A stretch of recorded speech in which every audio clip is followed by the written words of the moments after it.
অতঃপর অপেক্ষার অবসান শেষ হইল।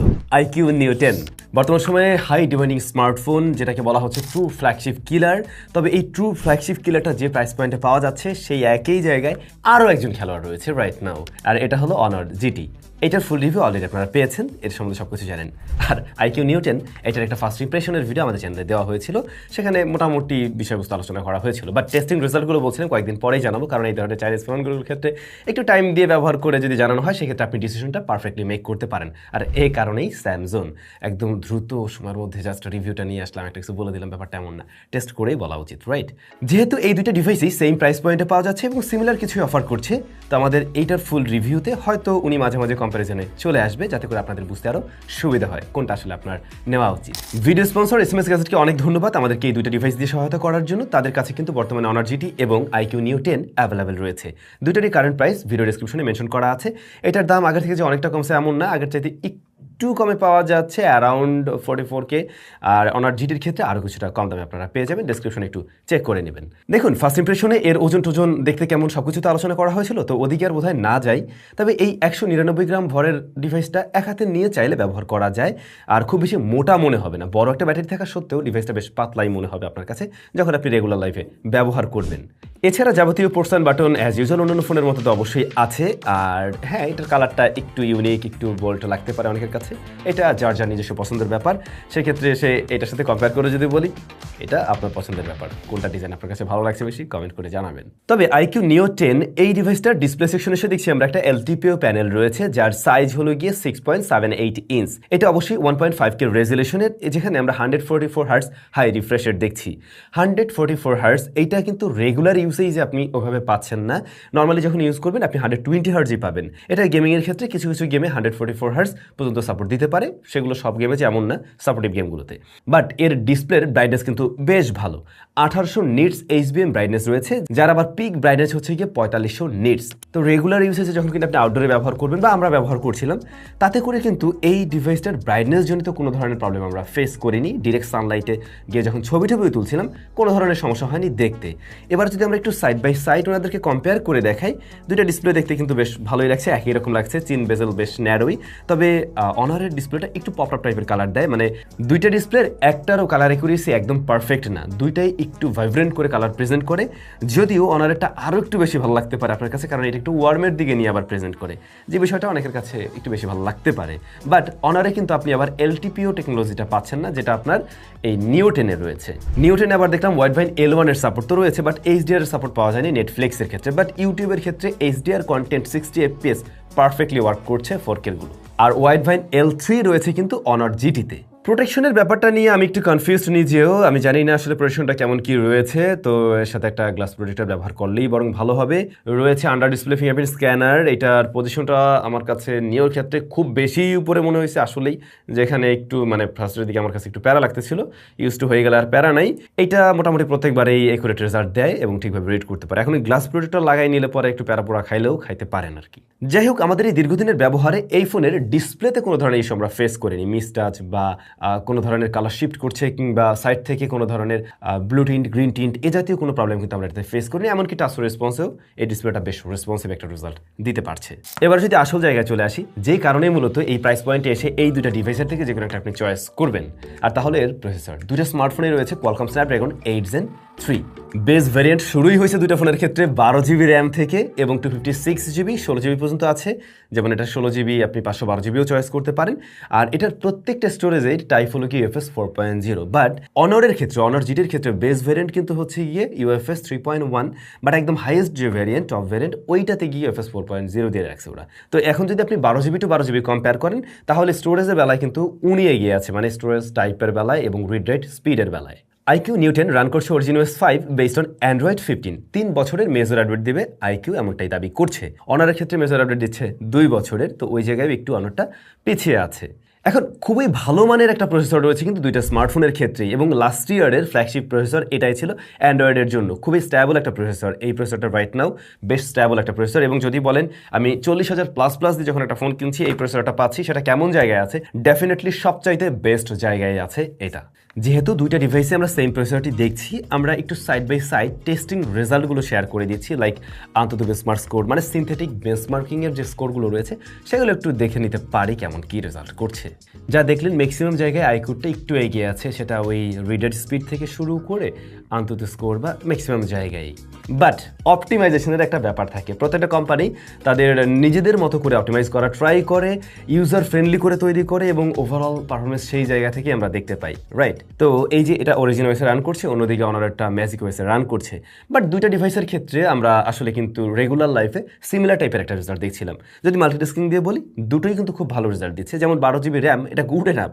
12 জিবি র্যাম দিয়ে আপনি একটা টাইম প্রায় 10-12টা অ্যাপ্লিকেশন ইজিলি হ্যান্ডেল করতে পারবেন, লং রানে রেখেও। সেক্ষেত্রে ব্যাকগ্রাউন্ডের অ্যাপ আমরা ক্র্যাশ করতেও দেখছিলাম না। এর আগে আমরা বেশ কিছু ব্র্যান্ডের চাইনিজ ভ্যারিয়েন্টের ফোনগুলোতে কিছু ইস্যু ফেস করেছি, নেটওয়ার্ক ইস্যু, ওটিপি আসার বিষয়, আবার অনেক সময় দেখা গেছে ম্যাপিংটা ঠিকভাবে কাজ করে না। বাট এই দুটো ডিভাইসের ক্ষেত্রে আমরা কিন্তু আসলে ভালো রেজাল্ট পেয়েছি। ওটিপি ঠিকভাবে আসছিল দুটোর ক্ষেত্রে, ম্যাপ ঠিকভাবে কাজ করছে দুটোর ক্ষেত্রে, এমনকি বিকাশ বা ফুড প্যান্ডা ব্যাংকিং অ্যাপ সে সমস্ত জায়গাগুলোতে কিন্তু ঠিকঠাক রেজাল্টই দিতে পারছে। দুইটার ফোনের একটাতেও আমরা এই জায়গাগুলোতে প্রবলেম ফেস করিনি। তবে হ্যাঁ, নেটওয়ার্কে কিছুটা ইস্যু ফেস করেছি আমরা আইকিউ নিউটেনে। এই নেটওয়ার্ক ইস্যু বলতে ডেটা কানেকশন বা আপনি ওয়াইফাইয়ের ক্ষেত্রে প্রবলেম ফেস করছেন, ব্যাপারটা এমন না মোটেও। ব্যাপারটা হলো গিয়ে সিম কানেকশনে। আর নর্মালি ফার্স্টের দিকে ধরে নিচ্ছে আমাদের স্টুডিওতে এমনিতেও সিম কানেক্টিভিটিতে একটু ঝামেলা করে মাঝে মাঝে, যে কোনো সিমের ক্ষেত্রেই, তো ওরকম কিছু। বাট বাইরে যাওয়ার পর একদিন দেখলাম যে এটাতে আসলে একটু ঝামেলা দিচ্ছে, কল ঢুকছে না, বা কল করতে গিয়ে আমরা দেখছিলাম যে মানে ইনস্ট্যান্ট কল যাচ্ছিল না। দেন আবার আমি যখন এটাকে করি, ওই যে কী বলে ফ্লাইট মোডে নেই, মানে এরোপ্লেন মোডে, দেন আবার যখন নর্মাল মোডে নিয়ে আসি, এটা ঠিকভাবে কাজ করলো। কিংবা আপনি যদি নেটওয়ার্ক থেকে গিয়ে রিসেট করে নেন, সেই ক্ষেত্রেও এটা ঠিকভাবে কাজ করছে। এখন এই ইস্যুটা নিয়ে দেখলাম গ্রুপেও বেশ কয়েকজনের লিখছে অলরেডি, যারা এই ফোনটা নিয়ে ব্যবহার করছে তাদের মধ্যেও অনেকে নাকি টুকটাক এই প্রবলেমটা ফেস করেছে। এখন এটা সব সিমের ক্ষেত্রে নাও হতে পারে, সেক্ষেত্রে হয়তো আপনি ব্যবহার করছেন, আপনারটা হয়তো সমস্যা নাও দিতে পারে। তো আমি বলবো যারা এই ডিভাইসটা অলরেডি কিনে ব্যবহার করছেন, আপনাদের ইউজার এক্সপিরিয়েন্সটা যদি একটু শেয়ার করেন ভিডিওর কমেন্ট সেকশনে, তাহলে বোধহয় যারা নতুন করে কিনবে তাদের জন্য ডিসিশন মেক করতে কিছুটা সুবিধা হবে। একটু কমেন্ট করে জানাবেন। অলরেডি এর বাইরে কিন্তু আমরা চাইনিজ ফোন হিসেবে বা চাইনিজ ভ্যারিয়েন্ট ডিভাইস হিসেবে কোনো প্রবলেম ফেস করিনি আইকিউ নিউ 10 কিংবা অনার জিটিতে। এখন ইউআই এর একটা ব্যাপার থাকে যে আমার কাছে কোন ইউআইটা ভালো লাগছে, ম্যাজিক ওয়েস নাকি অরিজিন ওয়েস, এইটা ভাই সম্পূর্ণ আপনার উপরে ছেড়ে দিলাম। যদি আমার কথা বলেন, আমার কাছে ম্যাজিক ওয়েসটা বেশি ভালো লাগে। বাট এইটাতে কোনো প্রবলেম আছে ব্যাপারটা এমন না, এটা টোটালি আসলে এক একজন ইউজারের উপরে ডিপেন্ড করে। এমনিতে রেগুলার ব্যবহারে এই দুটো ডিভাইস ওয়ার্ম হয়, খুব বেশি হিট জেনারেট করে না। অ্যাপ ওপেন ক্লোজ টাইম একেবারে একটা ফ্ল্যাগশিপ গ্রেডেড স্মার্টফোনের মতোই এটা ডেলিভার করছে। আইকিউর ফোনটা তুলনামূলকভাবে যে কোনো জায়গায় একটু গরম কম হচ্ছিল। এটাতে কিন্তু বেশ বড়সড় একটা ভ্যাপুর চেম্বার ওরা দিয়েছে, যার সাইজ হলো 6400 স্কোয়ার মিলিমিটার। তো এটা বেশ বড়সড় এবং থার্মাল ম্যানেজমেন্টটা যে কারণে সব জায়গায় মনে হয়েছে অনারের চাইতেও বেটার করছে। ইভেন অনারেও আছে, বাট ওটার সাইজটা একটু ছোট। গেমিংয়ের ক্ষেত্রে আমরা ট্রাই করি আইকিউতে পাবজি, যেখানে আমরা দেখছিলাম এটা দিয়ে গেম প্লে করা যাচ্ছে এইচডিআর এক্সট্রিমে। তবে আমার মনে হয় ম্যাক্সিমাম মানুষই হয়তো খেলবেন স্মুথ এক্সট্রিম প্লাসে। মেবি এটা কি সত্যি কিনা আপনারা কমেন্ট করে জানাবেন। তো আমরা ওইভাবেও টেস্ট করি। সো 90 FPS এ সেই ডিভাইসটা বেশ মানে লকড একটা রেজাল্ট দিচ্ছিল, লাইক লং রানে গিয়েও ফ্রেম রেট ওঠানামা করছিল না, খুব স্টেবলভাবে পারফরমেন্স দিচ্ছিল। আমরা 4-5টা ফ্রেম ওঠানামা করতে দেখছিলাম, খুব বেশি হিট জেনারেটও করতে দেখিনি। যখন কিনা 40 মিনিট প্লাস হয়ে যাচ্ছিল, সেক্ষেত্রে আইকিউর ডিভাইসটা আসছিল 38-39 ডিগ্রির মতো, যেখানে এই স্মার্টফোনটা কিন্তু সেম সেটিংসেই চলছে। এই স্মার্টফোনের ক্ষেত্রে আমরা আরেকটু বেশি হিট জেনারেট করতে দেখছিলাম, এবং ব্যাটারির ক্ষেত্রেও বার্ন একটু বেশি করে আইকিউর তুলনায় ওইটা, যদিও আইকিউর ব্যাটারিটা এমনিতেও একটু সাইজটা একটু বড়। বাট পাবজি রেজাল্ট বেশ ভালো, যারা পাবজি খেলবেন ভাই নির্দ্বিধায় চয়েস করতে পারেন এই জায়গা থেকে, আমি বলতেই পারি। দেন গেনশন ইম্প্যাক্টে হাইয়েস্ট সেটিংসে কাস্টম গ্রাফিক্স 60 FPS এই স্মার্টফোনে কিন্তু ভালো রেজাল্ট দিচ্ছে। বাট এই ক্ষেত্রে এসে এই স্মার্টফোনে কিন্তু বেশ ভালোভাবে প্লেয়াবল রেজাল্ট দিচ্ছে শুরুতে, বাট সময়ের সাথে তখন মোটামুটি ভালো হিট জেনারেট করছিল। আমাদের আইকিউর ডিভাইসটাই চলে আসছিল প্রায় 45-46 ডিগ্রির মতো একদম লং রানে গিয়ে, যেটা ডিসপ্লের পোর্শনেও হালকা পাতলা ফিল পাওয়া যাচ্ছিল। কিন্তু তুলনামূলকভাবে বেশি গরম হয় অনার জিটি। তবে অনার জিটি এবং আইকিউর ক্ষেত্রে ফ্রেম রেট সিমিলার টাইপের মোটামুটি একটা রেজাল্ট দিচ্ছিল। এক্ষেত্রে আমরা 50-এর নিচেও নামতে দেখেছি। এছাড়া আমরা ট্রাই করি কল অফ ডিউটি, যেখানে খুবই স্মুথ রেজাল্ট দিচ্ছে, গ্রাফিক্সও বেশ ভালো, এবং লং রানেও এখানে কিন্তু ফ্রেম রেট ওঠানামা করতে দেখা যায়নি, বেশ স্টেবল পারফরমেন্স ধরে রাখছে। অন্যদিকে অ্যাসফল্ট 9-এও কিন্তু খুব ভালো রেজাল্ট দিচ্ছে এই ডিভাইসটা। আর এই দুটো গেমের ক্ষেত্রে খুব ভালোভাবে বোঝা যাচ্ছিল ফোনের উপরে খুব একটা প্রেশার দিচ্ছে না ওরা, বেশ অপটিমাইজড। সো গেমিংয়ের জন্য আপনি যদি 40,000 প্লাস দিয়ে এই মুহূর্তে কোনো ফোন কিনতে চান, এই দুটো ডিভাইস থেকে আপনি চয়েস লিস্টে রাখতেই পারেন আমার মনে হয়। ক্যামেরাতে আইকিউর রিয়ারে দুইটা শুটার রয়েছে, দুইটা কাজে শুটার দিয়েছে। মেইন শুটারটা 50 মেগাপিক্সেলের সোনি IMX921, পরবর্তী শুটারটা হলো গিয়ে 8 মেগাপিক্সেল আলট্রা ওয়াইড, আর ফ্রন্ট ফেসিং ক্যামেরা 16 মেগাপিক্সেলের। তো এর মেইন শুটারে কিন্তু আপনি ওয়াইএস পেয়ে যাচ্ছেন। এটা যদিও কোনো ক্যামেরা সেন্ট্রিক ডিভাইস না, আইকিউ মূলত ডিভাইসটা নিয়েই আসছে হচ্ছে গিয়ে ওই গেমিং সেন্ট্রিক কাস্টমারদেরকে টার্গেট করার জন্যই বা ওরকম ইউজারদেরকে টার্গেট করেই নিয়ে আসছে। তারপরেও আমরা এই ডিভাইসটাতে কিন্তু বেশ ভালোই একটা রেজাল্ট দেখছি বলা যেতে পারে। লাইক কালারটা একেবারে অ্যাকুরেট না, যেখানে আমরা কালারটা একটু বুস্টেড করতে দেখছি, কিন্তু এটা খারাপ লাগছে না। ইভেন আবার আপনি ভিভিড মোডে ব্যবহার করতে পারেন যদি আপনার ভালো লাগে, বাট নর্মাল মোডের ছবি আমার কাছে মোটামুটি ভালোই মনে হয়েছে। ডাইনামিক রেঞ্জ হ্যান্ডেল মোটামুটি বেশ ওয়াইডারই ছিল এখানে, আর হেভি হাইলাইটকেও ভালোভাবে ব্যালেন্স করার ট্রাই করছে। ডে লাইটের ছবিগুলোতে বেশ ভালো রকমেরই শার্পনেস আপনি পাবেন। ক্যামেরাতে খুব একটা ডিলে আমরা পাইনি, মানে প্রসেস করতে একটু টাইম নেবে ঠিকই, কিন্তু খুব আহামরি লেভেলের ডিলে এটা না। অন্যদিকে শাটার স্পিড মোটামুটি ফাস্টার আছে। ওভার কন্ট্রাস্টে ওভার কালার এই জাতীয় কোনো ধরনের প্রবলেম ফেস করিনি এই ডিভাইসটার ক্যামেরাতে। লো লাইটের দিকে লো লাইটের দিকে একটু আলো কমে যাবে, খুব স্বাভাবিক। নাইট মোড অন করে নিলে বেশ ভালোই আলো টালো দিয়ে একটা ছবি দিতে পারে, যে ক্ষেত্রে যদি সোর্স মোটামুটি ভালো থাকে তাহলে আউটপুটটা খারাপ আসবে না, মানে ব্যালেন্স একটা আউটপুট দিতে পারে। কিন্তু দেখা যায় যে অনেক সময় খুব বেশি লাইট বাড়িয়ে ফেলে, এই ব্যাপারটা একটু আর্টিফিশিয়ালের দিকে নিয়ে নেয়, যে জিনিসটা আমার ভালো লাগে নাই, বরং আরেকটু ন্যাচারাল রাখলে বোধহয় আরও বেশি ভালো লাগতো। আর লো লাইটে একটু কন্ট্রাস্টের পরিমাণও বাড়িয়ে দেয়। আর হ্যাঁ, জুম করতে গেলে ডেফিনেটলি আপনি সফটনেস লক্ষ্য করবেন ডে লাইটের ছবিগুলোর সাথে কম্পেয়ার করে। আলট্রাওয়াইড শুটারটা অ্যাজ ইউজুয়াল টাইপের 8 মেগাপিক্সেলের হয়ে গেছে। এটা খুব একটা আহামরি রেজাল্ট দিতে পারে নাই। ডে লাইট কন্ডিশনে আমরা দেখছিলাম সাইড বাই সাইড কম্পেয়ার করলে বুঝতে পারবেন এটা ডাইনামিক রেঞ্জ হ্যান্ডেলে পিছিয়ে আছে, এটার এক্সপোজার ব্যালেন্সেও একটু ঝামেলা আছে, একটা ওয়াশড আউট টাইপের ব্যাপার অনেক সময় চলে আসে। আর হ্যাঁ, ডিটেলের অভাব থাকবে খুব স্বাভাবিকভাবেই।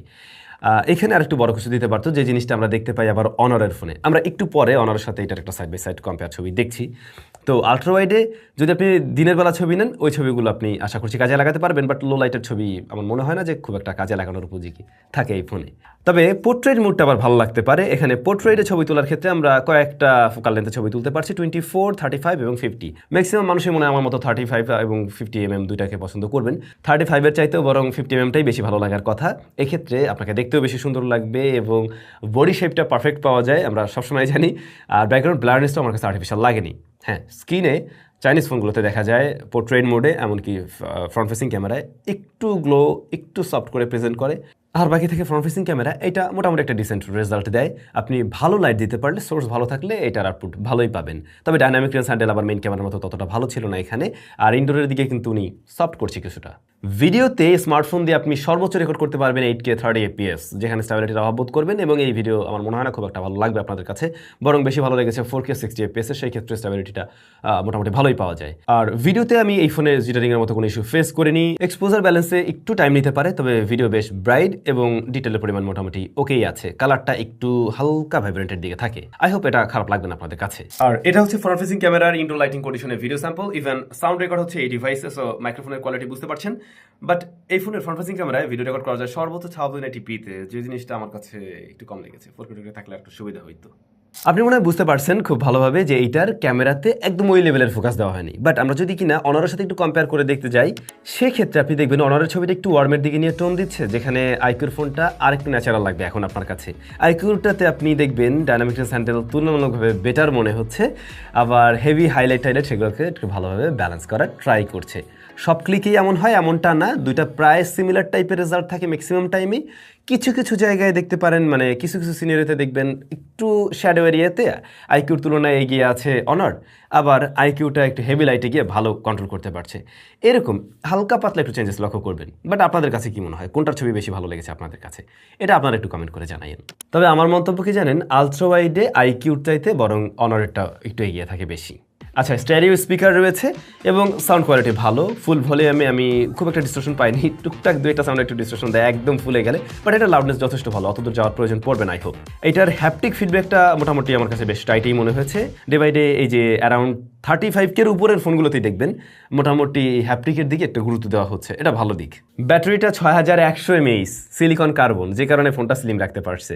120 ওয়াটের চার্জার, ফুল চার্জ করতে প্রায় 40 to 43 মিনিটসের মতো লেগে যায়, যেটা ওকে আছে। এবং এটার ব্যাটারি ব্যাকআপও ডিসেন্ট জায়গায় আছে। যেমন আপনি যদি একদম হেভি ইউজার হয়ে থাকেন, আমাদের মতো হেভি টেস্ট করেন বা ওই ধরনের কোনো কাজবাজ করেন, গেমিং করেন, সেক্ষেত্রে আপনি গিয়ে দেখবেন যে এই ডিভাইসটা আপনাকে মোটামুটি 6-6.5 ঘন্টার মতো একটা ছুটি দিচ্ছে। বাট যখন কিনা আপনি লাইট ইউজার হয়ে যাবেন, মডারেট ইউজার হয়ে যাবেন, তখন এই ডিভাইসটা 1.5 থেকে প্রায় 2 দিনের কাছাকাছি একটা ব্যাকআপ দিয়ে ফেলবে। আর আমাদের ইউনিটে কিন্তু কোনো ওভারনাইট ড্রেনিং ইস্যুটা আমি পাইনি ব্যাটারির ক্ষেত্রে। সো আমি জানি না এটা অন্য কেউ ফেস করছেন কিনা, কিছু গ্রুপে দেখা যাচ্ছে যে অনেকে এরকম কমেন্ট করছেন আইকিউর গ্রুপে। তো আপনারা কমেন্ট করে জানাবেন যারা এই ফোনটা ব্যবহার করছেন, আপনারা এই ফোনটাতে এই ধরনের সমস্যা ফেস করছেন কিনা। তো ভাই ব্রাদার, এই ছিল আইকিউ নিও 10 এর একটা বিস্তারিত টেস্টিং রেজাল্ট। কেমন মনে হয়েছে এই ডিভাইসটা? আমার ধারণা ছিল কি জানেন, এই যে এতদিন পরে এসে এই ফোনটার দাম আরও কিছুটা কমবে, বাট সেটা হয়নি। আশা করছি কমবে, আবারও আশা করছি। তবে একটা জিনিস কি, যদি আপনি এরকম প্রাইস পয়েন্টে এসে পারফরমেন্সের জন্য কোনো একটা ডিভাইস চয়েস করতে চান, আমার মনে হয় এই দুইটা ডিভাইস থেকে দেখা যেতেই পারে এই মুহূর্তে দাঁড়িয়ে। এবং ট্রু ফ্ল্যাগশিপ কিলার বলতে আমরা যা বুঝি এই মুহূর্তে অন্তত, সে জায়গায় কিন্তু ওরা একদম মানে ওই টপ পজিশনের দিকে আছে। সো ইয়া, আপনাদের কাছে কেমন লাগলো কমেন্ট করে জানাবেন। সবাই ভালো থাকবেন, দেখা হচ্ছে নতুন ভিডিওতে।